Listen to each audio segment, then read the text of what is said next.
ఈ రోజైతే భారతీయ సినీ సంగీత ప్రపంచానికైతే తీరని లోటు అనే చెప్పాలి. మన ఎస్ జానకి గారు ఇక మనతో లేరు అని చెప్పాలంటేనే చాలా బాధగా ఉంది. తీరని లోటుగా మిగిలిపోయింది. ఇది నిజంగా మన సినీ సంగీత ప్రపంచానికి తీరని లోటు అని చెప్పచ్చు. 48,000 పాటల వరకు అయితే మనకు ఆమె అందించడం జరిగింది.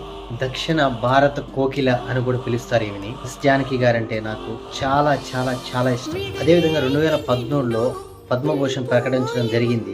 ఆమె చాలా ఆలస్యంగా గుర్తించారని ఉద్దేశించి ఆమె అయితే ఆ అవార్డుని అయితే తిరస్కరించడం జరిగింది. కోట్లాది అభిమానుల గుండెల్లో నాకు స్థానం దక్కించుకున్న నాకు అదే పెద్ద అవార్డు అని ఆమె చెప్పడం జరిగింది.